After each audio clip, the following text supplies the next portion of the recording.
Estamos de volta, seu programa no ar, para querer saber hoje se você se interessa por política. facebook.com/, seu programa, Twitter, @seu programa, manda sua participação para a gente. Uma pesquisa do Data Senado, realizada de 4 a 25 de junho desse ano, portanto, durante o período daquelas grandes manifestações populares, registrou um interessante crescimento dos brasileiros pela política. O Congresso Nacional foi considerado muito importante para a democracia por 73,6% dos entrevistados. A minha pergunta para vocês é a seguinte: a população, de um modo geral, se preocupa com política? Não se preocupa com política, mas diz que se preocupa? Ou essa história de que a sociedade, de um modo geral, não se preocupa com política é meio fábula? Por que eu estou perguntando isso? Porque na sociedade, que pelo menos eu tenho uma imagem, eu jamais, já falei isso aqui no programa, inclusive em outros temas, eu jamais esperava por essas manifestações populares que a gente viu acontecendo aí em junho. Eu não esperava que o gigante acordasse usando a hashtag que foi tema aí dessas manifestações. A população, ela realmente se interessa por política ou não? Olha, pegando o gancho das manifestações que você falou, majoritariamente as pessoas dessas manifestações eram jovens. Tá. Então isso mostra o quê? Penso que isso mostra muita coisa. Mostra que o Brasil, de alguma forma, ele está tendo um perfil modificado. Esses jovens que estavam hoje na manifestação, eles não são os mesmos jovens que enfrentaram, por exemplo, o regime militar no Brasil. Década de 60. Eles são filhos dessas pessoas. Então, quer dizer, eles estão despertando para uma nova realidade. Não passaram por aquele momento terrível, aquele momento político terrível do Brasil, mas ao mesmo tempo seus pais passaram e eles agora estão despertando para uma nova realidade. Qual é essa nova realidade? É uma nova realidade permeada pela tecnologia, pela internet. Que foi a grande chave para essa manifestação. A grande chave, inclusive, mudando os próprios conceitos da mídia, nesse aspecto. Você acha, então, que... Você concorda, professor Edinho? A gente estava num momento meio de inércia e aí, de repente, acordamos desse momento e estamos tentando ser um pouco mais politizados? Esses jovens estão tendo uma massa um pouco mais crítica? Eu acho que o que havia era a falta de uma ferramenta que possibilitasse acontecer o que aconteceu. Estudando até a história dos movimentos sociais, das grandes manifestações na época da ditadura, aconteceu muito isso em torno da capital, Rio de Janeiro, era a mobilização, cercar lá o Palácio do Catete era mais fácil, todo aquele... Quando a coisa vai para Brasília, a gente povoa o centro do país, só que se distancia o centro do poder do centro desenvolvido, que é o Sudeste, aqui para baixo. Então, eu acho que isso dispersou um pouco. E a juventude, respondendo a tua pergunta, eu acho que ela se interessa, mas nem tanto. E isso começou com a vinda da internet, a possibilidade das redes sociais específicas, vamos colocar assim, de se questionar e de se avaliar a situação com uma rapidez muito maior, eu acho que isso despertou.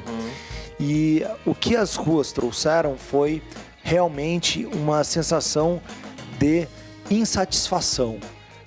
A população se mostrou insatisfeita com a relação entre representante e representado. Agora, iniciou-se pela questão do passe do ônibus, mas depois foi possível perceber que se alastrou muitos outros gritos. Então isso mostra que o grito estava guardado, as pessoas tinham essa insatisfação, mas não tinham um canal. Quando nasceu essa ferramenta que possibilitou todos a conversarem, a se sentirem, até se encorajarem a se manifestar, porque perceberam que aquilo era constante entre outros grupos, acho que isso então startou. Agora, só que a ferramenta também não surgiu aí nessa época, a ferramenta já estava aí, né? Então eu acho que também teve alguma coisa que... Talvez a história da passagem, o aumento da passagem, foi o estopim, né? Não aguento mais, agora não dá. Agora, uma outra situação que está sempre atrelada quando a gente discute política, sociedade e política mas o povo brasileiro não tem memória. Por isso que acontece um fato aqui, acontece um fato ali, daqui a pouco todo mundo esqueceu e isso não vem mais à tona. Isso aí é mito ou verdade? Será que o brasileiro não tem memória mesmo? Estou falando isso, inclusive, com um fato muito atual aqui dessas manifestações.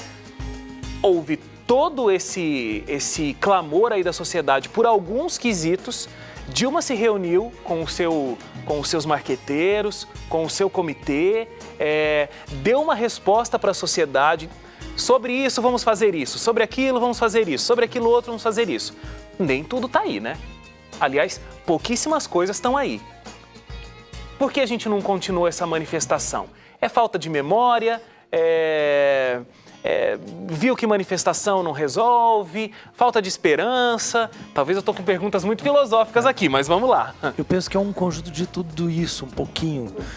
Eu não gosto de pensar muito em falta de memória, que parece que nós teríamos um problema mental aí. Na verdade, o que existe é uma falta de cultura de participação.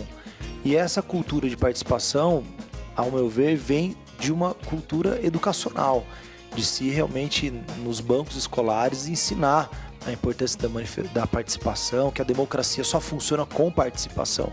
Mas essa falta de cultura, você diz uma coisa atual, né? Porque se a gente pegar essa geração que lutou contra o militarismo aí, década de 60, era muito diferente, né? Então, mas mesmo assim, eu posso dizer que meu pai foi um deles. Ele conta muito dessa época. Era uma minoria também. Não eram todos os jovens que arriscavam suas vidas e tal. Eram os jovens que estavam nos grêmios, no movimento estudantil, mas era também uma minoria, não é?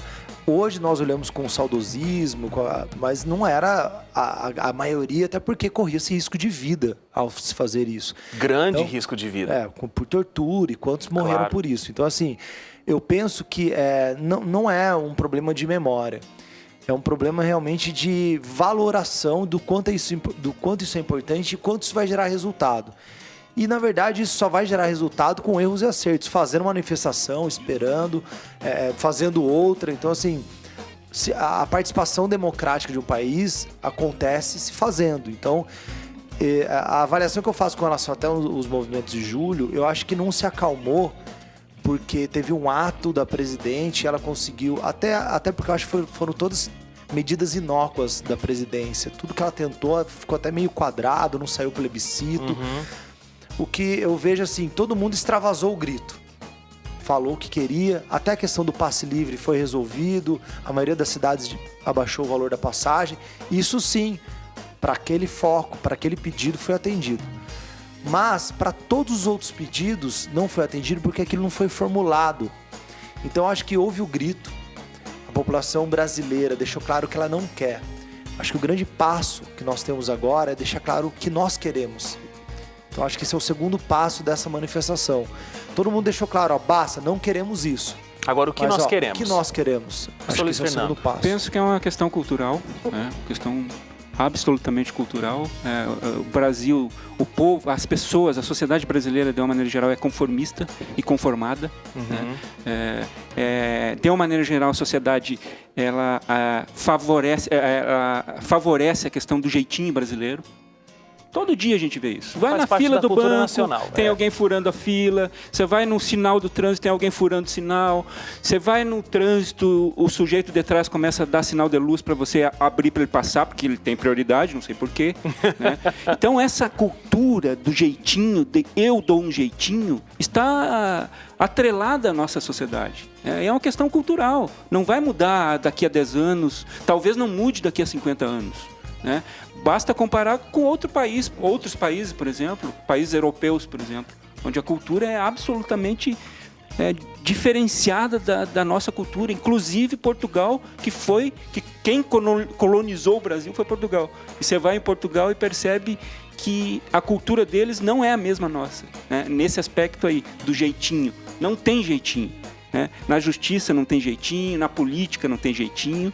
Né? As pessoas seguem exatamente aquilo que está escrito na lei, na legislação. No Brasil, infelizmente, isso não ocorre. Né? Por quê? Falta de memória? Sim. Por exemplo, meus alunos desconhecem o período do regime militar. Desconhecem. Né? Se você perguntar para eles, são jovens, na faixa de 17 a 22 anos, não conhecem essa parte da nossa história. Né? Às vezes eu dou algum trabalho relativo a esse período, né? E eles dizem, olha, eu não sabia disso, não sabia que isso tinha acontecido no Brasil. Agora, será que então o nosso grande problema com política no Brasil é uma consequência do nosso problema educacional no país?